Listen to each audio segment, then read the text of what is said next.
It is Sunday, March 1st, 2026, and you are listening to Blue Lightning Daily, the podcast that was assembled by a small swarm of AIs who definitely didn't unionize yet. I'm Hunter. And I'm Riley. And yes, this episode is fully automated, which means if we suddenly start complimenting Google for no reason, please assume it's a glitch and not personal growth. Today's big story is Google rolling out what they're calling Gemini Drops.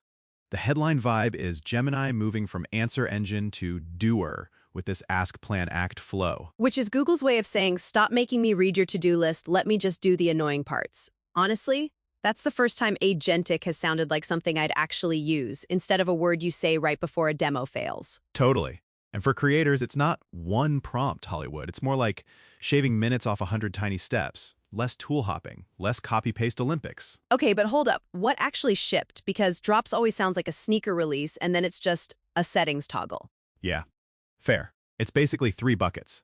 One, agentic automation on Android where Gemini can complete multi-step tasks in supported apps. Two, VO video templates in Gemini so you can start from preset styles instead of blank canvas prompting.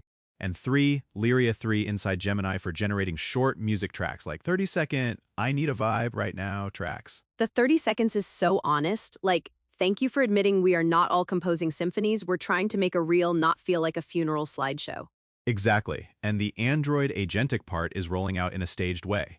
Limited devices, limited regions, and the early supported app list is very, I will order your lunch, not I will run your content business. Right, it's like DoorDash, Uber, Starbucks energy. Which is funny because the first true agentic AI use case is apparently make my burrito appear.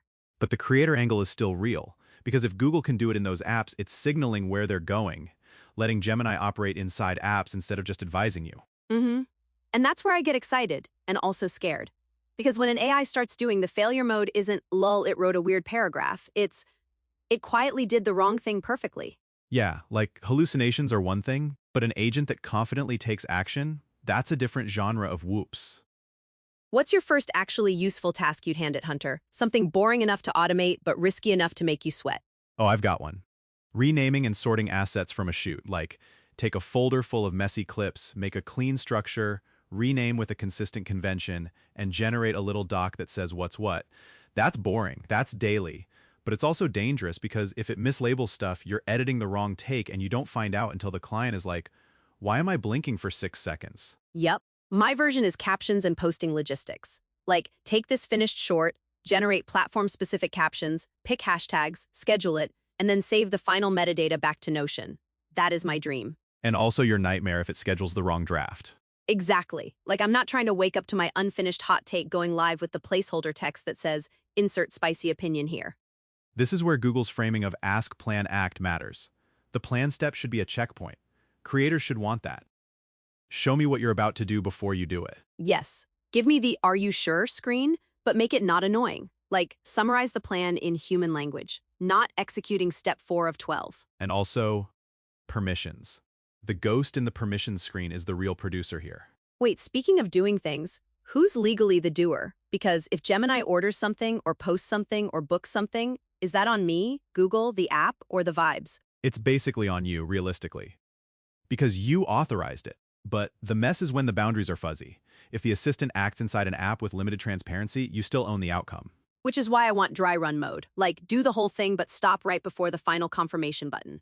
That would be the creator's safe version. And honestly, we've been talking on the blog about Google pushing reliability as the real unlock, like that Gemini 3.1 Pro coverage we did, where the whole point was stop babysitting me, not write a prettier poem. Yes, reliability over vibes. Because creators don't need infinite imagination. We need fewer mistakes at scale. Okay, let's zoom out for a second. The last week has been very AI helps you ship, not just brainstorm. Facts. Adobe Firefly just dropped Quick Cut in beta, which is basically take my pile of clips and give me a rough cut in the timeline. Like, finally, AI that attacks the empty timeline paralysis. As an editor-brained person, I love that. It's not replacing editing, it's replacing the junk drawer stage, scrubbing, selecting, assembling a spine.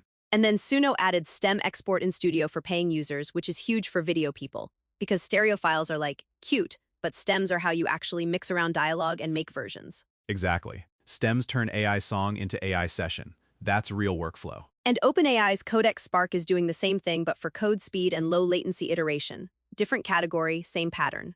Less waiting, more flow state. So put it together.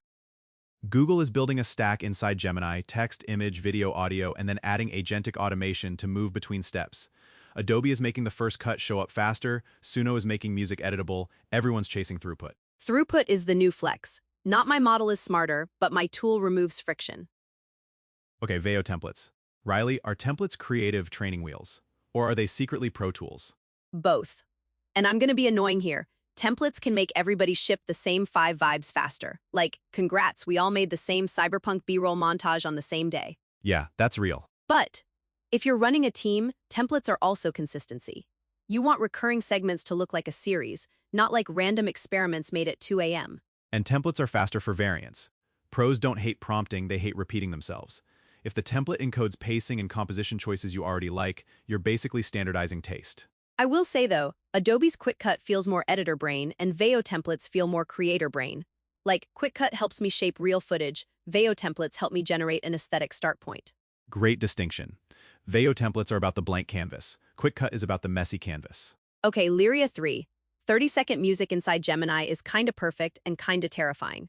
What happens to the middle class of working musicians when the soundtrack becomes a button? The pragmatic take is it crushes a chunk of low-budget stock music demand, especially for social ads, intros, stings, background beds. Yeah, like the I need a little upbeat corporate vibe for my product demo economy. But it also increases volume.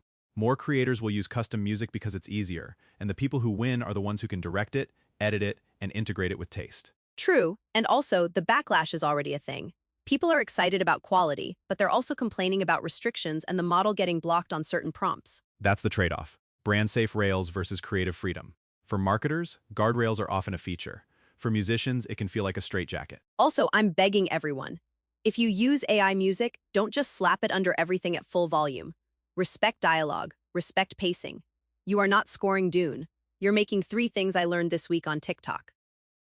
Thank you. And this is where Suno's stem export point matters. Lyria in Gemini is fast and integrated, but if you need deeper control, stems in something like Suno can be the move. Different tools, different depth. Okay, let's hit the big worry failure modes. What scares you more, harmless oopsies or quietly wrong at scale? Quietly wrong at scale. Because harmless oopsies are loud, you see them. Quietly wrong is the assistant booking the wrong thing, attaching the wrong file, scheduling the wrong post, and you only notice when comments are like, "Bestie, are you okay?" Or the brand legal team is like, why did we claim that?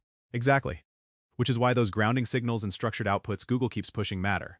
Not because it's sexy, because it prevents cleanup spirals. My favorite way to explain hallucinations to normal humans is auto-complete on espresso. Like, it's energetic, confident, and occasionally invents a fake cousin named Jonathan who definitely did not attend Harvard. Made-up trivia with good posture is also strong. Wait, can we talk about the dystopian cherry on top? The AI apology email era? How long until our inbox is just bots apologizing to other bots for meetings neither of us wanted? It's already happening.